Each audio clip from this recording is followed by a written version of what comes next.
ലിംഗത്തിൻ്റെ വലിപ്പം അതെന്തുകൊണ്ട് കുറഞ്ഞു പോകുന്നു?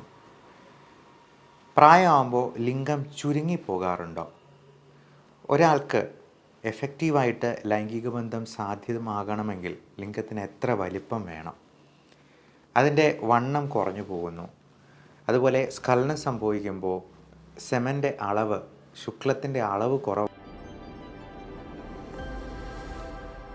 ലിംഗത്തിൻ്റെ വലിപ്പം അതെന്തുകൊണ്ട് കുറഞ്ഞു പോകുന്നു? പ്രായമാകുമ്പോൾ ലിംഗം ചുരുങ്ങിപ്പോകാറുണ്ടോ? ഒരാൾക്ക് എഫക്റ്റീവായിട്ട് ലൈംഗിക ബന്ധം സാധ്യമാകണമെങ്കിൽ ലിംഗത്തിന് എത്ര വലിപ്പം വേണം? അതിൻ്റെ വണ്ണം കുറഞ്ഞു പോകുന്നു. അതുപോലെ സ്ഖലനം സംഭവിക്കുമ്പോൾ സെമൻ്റെ അളവ്, ശുക്ലത്തിൻ്റെ അളവ് കുറവാണ്. ഇപ്പം വൈഫിന് ഗർഭിണിയാകുമോ അല്ലെങ്കിൽ കുട്ടികളില്ലാത്തവരാണെങ്കിൽ അവർക്ക് ഭയങ്കരമായ ഒരു പേടിയും പ്രശ്നങ്ങളും ഉണ്ടാകുന്നു. പലപ്പോഴും ഇറക്ടൈൽ ഡിസ്ഫങ്ഷൻ എന്ന് പറയുന്ന പ്രശ്നം അത് എന്താണ് എന്നുള്ളത് പോലും ആളുകൾക്ക് അറിയില്ല. വാസ്തവത്തിൽ ഈ ഉദ്ധാരണക്കുറവ് എന്ന് പറയണമെങ്കിൽ ഒരാൾക്ക് 24 മണിക്കൂറിനുള്ളിൽ ഒരു തവണ പോലും ഭാര്യയുമായി എഫക്റ്റീവായി ഒരു സെക്ഷൽ റിലേഷൻഷിപ്പ് അല്ലെങ്കിൽ ഇൻ്റർകോഴ്സ് ചെയ്യാൻ പറ്റാതെ വരുന്നു എന്നുള്ളതാണ്. അപ്പോൾ പലപ്പോഴും കൂട്ടുകാർ പല ആൾക്കാരോടും വീമ്പിളക്കാറുണ്ട്. എനിക്ക് 4-5 തവണയൊക്കെ ബന്ധപ്പെടാൻ പറ്റുന്നുണ്ട്, 8-9 തവണയൊക്കെ ബന്ധപ്പെടാൻ പറ്റുന്നുണ്ട് എന്നൊക്കെ പറയുമ്പോൾ ആളുകൾക്ക് സംശയമാണ് അവർക്ക് ഉദ്ധാരണക്കുറവുണ്ടോ എന്നുള്ളത്. അതുപോലെ ശീഘ്രസ്ഖലനം അതും എന്താണ് എന്നുള്ളത് ആളുകൾക്ക് പലപ്പോഴും അറിയില്ല. ഒരാൾ സെക്ഷൽ ഇൻ്റർകോഴ്സ് ചെയ്യുമ്പോൾ സ്ത്രീയുടെ യോനിക്കുള്ളിൽ, വജൈനയുടെ ഉള്ളിൽ എഫക്റ്റീവായിട്ട് ബീജം നിക്ഷേപിക്കാനായിട്ട് സാധിക്കുന്നില്ല. അതിന് മുൻപ് തന്നെ സ്ഖലനം സംഭവിക്കുന്നുണ്ടെങ്കിൽ മാത്രമാണ്. അത് 24 മണിക്കൂറിൽ ഒരു തവണ മാത്രം. അപ്പോൾ അതിൽ കൂടുതലായിട്ട് നമുക്ക് പലപ്പോഴും എല്ലാവർക്കും സാധ്യമാകണമെന്നില്ല.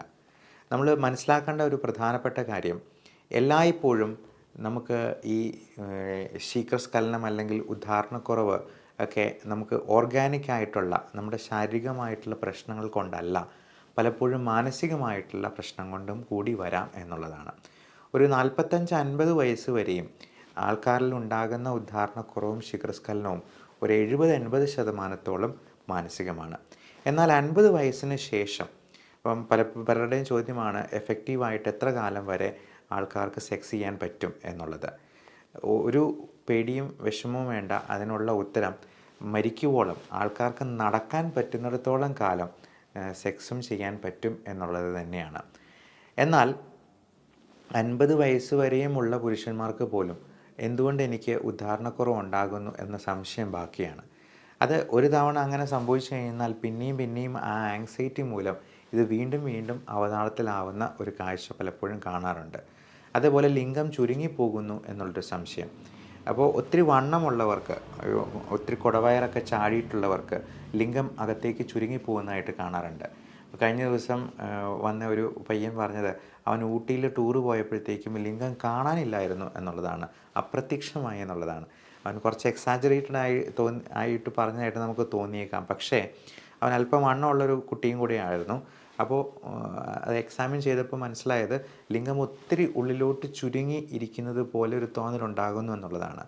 എന്നാൽ മനസ്സിലാക്കുക, 6-7 സെൻറ്റിമീറ്റർ വലിപ്പം ഉണ്ടെങ്കിൽ പോലും ആ ലിംഗം കൊണ്ട് നമുക്ക് എഫക്റ്റീവായിട്ടൊരു ഇൻ്റർകോഴ്സ് നടത്താൻ സാധ്യമാണ്.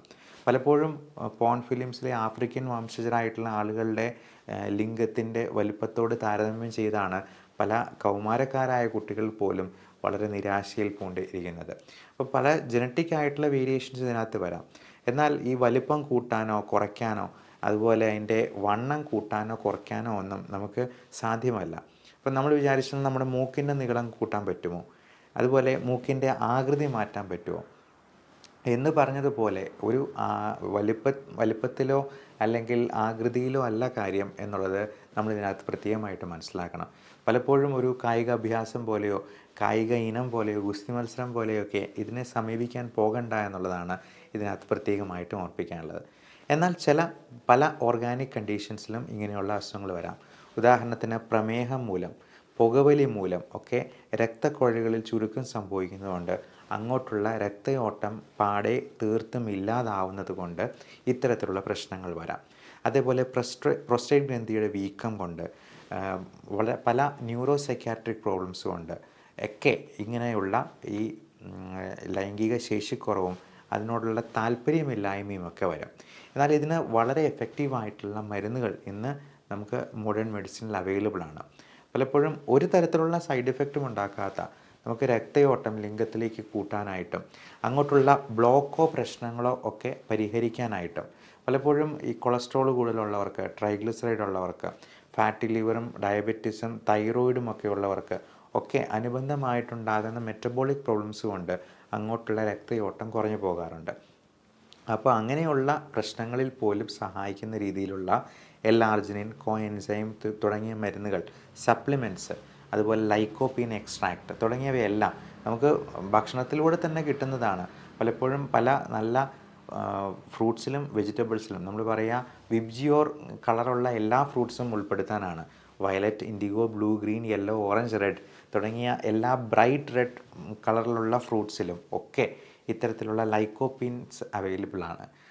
അത് നമുക്ക് ആഗിരണം ചെയ്യാനായിട്ട് ചിലപ്പോൾ പലപ്പോഴും പറ്റാതെ വരുമ്പോഴാണ് നമ്മൾ പുറമേ എന്നത് സപ്ലിമെൻറ്റ്സ് ആയിട്ട് എടുക്കേണ്ടി വരുന്നത്. അത് പൗഡർ ഫോമിലുണ്ട്. ഇനി ഗുളികയായിട്ട് കഴിക്കാനായിട്ട് മടിയുള്ളവർക്ക് അത് ഗമ്മീസ് ഫോമിൽ മിഠായി പോലെ ചവച്ച് കഴിക്കാവുന്നത് ഹാർട്ട് ഷേപ്ഡ് ഗമ്മീസിലൊക്കെ ഇപ്പോൾ വിപണിയിൽ അവൈലബിൾ ആണ്. അപ്പോൾ പലതരത്തിലുള്ള ഇന്നോവേഷൻസും ഇതിനകത്ത് വരാറുണ്ട്. ഇനി ഉദ്ധാരണക്കുറവ് തീർത്തും ഇല്ലാതെ പോകുന്ന ആളുകൾക്ക് നമുക്ക് സെക്സിന് മുമ്പ് കഴിക്കാനായിട്ടുള്ള പല മരുന്നുകളും കൊടുക്കാറുണ്ട്. അപ്പോൾ അങ്ങനെയുള്ള മരുന്നുകൾക്ക് ഇപ്പോൾ അതും ഗുളികയായിട്ട് കഴിക്കാൻ ആൾക്കാർക്ക് പേടിയാണ്, അത് സൈഡ് എഫക്റ്റ് ഉണ്ടാകുമോ എന്നൊക്കെ. അപ്പോൾ പെട്ടെന്ന് ആക്ഷൻ തരുന്നതും ബയോ അവൈലബിലിറ്റി കൂടുതലും നമുക്ക് കുറഞ്ഞ ഡോസിൽ മാത്രം ഉപയോഗിക്കാവുന്നതായിട്ടുള്ള ഫിലിംസ് ആയിട്ട് പോലും ഇത് അവൈലബിൾ ആണ്. അത് ഒരു ചെറിയ ഫിലിം പോലെ, അത് നമ്മൾ പൊട്ടിച്ചിട്ട് നാവിൽ വെച്ച് കഴിയുമ്പോൾ തന്നെ അത് അങ്ങ് അലിഞ്ഞ് ചേരും. അപ്പോൾ വളരെ പെട്ടെന്ന് തന്നെ അതിൻ്റെ ആക്ഷൻ ഉണ്ടാവും. അതിനുള്ള ഡോസേജും വളരെ കുറവായിട്ട് മാത്രം നമ്മൾ എടുത്താൽ മതി.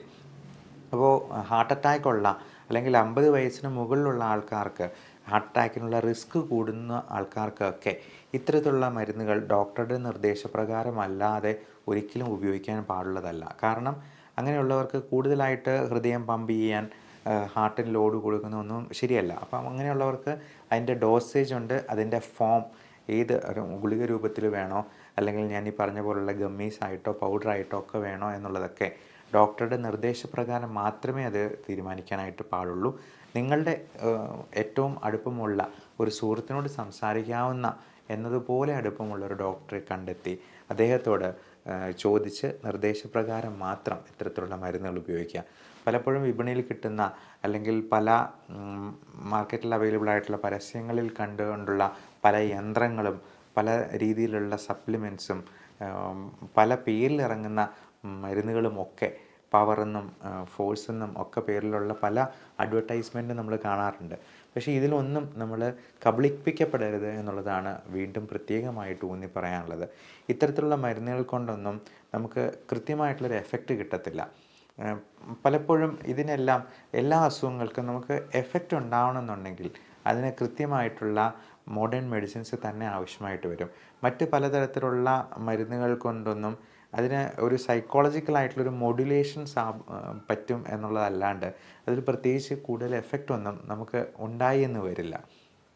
അതുകൊണ്ട് തന്നെ ഡോക്ടറോട് ചോദിച്ച് അതിന് കൃത്യമായിട്ടുള്ള ട്രീറ്റ്മെൻറ്റ് എടുത്തെന്നാൽ മാത്രമേ ഇങ്ങനെയുള്ള പ്രശ്നങ്ങൾ പരിഹരിക്കപ്പെടത്തുള്ളൂ. അല്ലെങ്കിൽ നമുക്ക് എടുക്കുമ്പോഴത്തേക്കും അത് ശരിയായി എന്നൊക്കെ തോന്നുമെങ്കിൽ പോലും അതിന് കൃത്യമായിട്ടുള്ള ഒരു പരിഹാരമാകണമെന്നില്ല. അതേപോലെ ശീഘ്രസ്ഖലനം എന്ന് പറയുന്ന പ്രശ്നം, അത് തീർച്ചയായിട്ടും ആ അസുഖമുണ്ട് എന്നുണ്ടെങ്കിൽ നമ്മൾ അതിന് പലതരത്തിലുള്ള ടെസ്റ്റുകളുണ്ട്. അൾട്രാസൗണ്ട് സ്കാനായിട്ടും ഇപ്പോൾ വെരിക്കോസീൽ പോലുള്ള വൃഷ്ണസഞ്ചിയിലെ നീർക്കെട്ടും രക്തക്കുഴലുകളുടെ കട്ടിയും ഒക്കെ നോക്കുന്ന സ്കാനിങ്ങും, അതുപോലെ പൈപ്പ് ടെസ്റ്റ് എന്ന് പറയുന്ന പെപ്പാവറിൻ ഇഞ്ചക്റ്റഡ് പിനൈൽ ഇറക്ഷൻ ടെസ്റ്റ്, അതുപോലെ പിനൈൽ ഡോപ്ലർ സ്കാനുണ്ട്. അങ്ങോട്ടുള്ള രക്തയോട്ടം അതിലെന്തെങ്കിലും തടസ്സമുണ്ടോ എന്ന് നോക്കുന്ന തരത്തിലുള്ള ടെസ്റ്റുകൾ, അതൊക്കെ നിങ്ങൾ ഡോക്ടറോട് ചോദിച്ചിട്ട് അതിനനുസരിച്ച് മാത്രം നമ്മൾ ട്രീറ്റ്മെൻറ്റ് എടുക്കുക. അപ്പോൾ ഇങ്ങനെ ശീഘ്രസ്ഖലനമുള്ളവർക്ക് പലപ്പോഴും അത്തരത്തിലുള്ള മരുന്നുകളും കൊടുക്കാറുണ്ട്. ടാപ്പോക്സെറ്റിൻ ഗ്രൂപ്പിലുള്ള ഫ്ലൂഓക്സെറ്റിൻ പോലുള്ള മരുന്നുകളും ഒക്കെ, അതൊക്കെ നമ്മൾ അത് എടുക്കുമ്പോൾ തന്നെ ഈ ശീഘ്രസ്ഖലനത്തിൻ്റെ ഒരു പ്രശ്നമാകുന്നു എന്നുള്ളത് അത് എടുത്ത് തുടങ്ങുമ്പോൾ തന്നെ ആൾക്കാർക്ക് പെട്ടെന്ന് തന്നെ മനസ്സിലാവുകയും ചെയ്യും. അപ്പോൾ അങ്ങനെ വരുമ്പോഴത്തേക്കും നമുക്ക് ഈ പറയുന്ന അസുഖങ്ങളെ വളരെ എഫക്റ്റീവായിട്ട് കൺട്രോൾ ചെയ്യാനും അനുബന്ധമായിട്ടുള്ള മറ്റ് മെറ്റബോളിക് അസുഖങ്ങളെയും കൂടി നമുക്ക് കൃത്യമായിട്ട് മോഡുലേറ്റ് ചെയ്യാനായിട്ടും കൺട്രോളിൽ വരുത്താനായിട്ടും സാധിക്കും. എങ്കിൽ മാത്രമേ ഇതിന് ശാശ്വതമായൊരു പരിഹാരം ഉണ്ടാവുകയുള്ളൂ. നല്ലൊരു സന്തോഷകരമായ ലൈംഗിക ജീവിതവും നമ്മുടെ ദാമ്പത്യ ബന്ധത്തെ തന്നെ ഉറപ്പിക്കുന്ന ഒരു വളരെ ഇമ്പോർട്ടൻറ്റ് ഘടകമാണ്. അതുകൊണ്ട് ഇങ്ങനെയുള്ള അസുഖങ്ങളുണ്ടെങ്കിൽ തീർച്ചയായിട്ടും ഡോക്ടറെ സമീപിച്ച് അതിന് വേണ്ട ട്രീറ്റ്മെൻറ്റ് കൈക്കൊള്ളാൻ ആരും മടിക്കേണ്ടതില്ല. Love and regards, doctor Bibin Jose, pulmo medical centre, Pala, Kanjirappally and Sultan Bathery.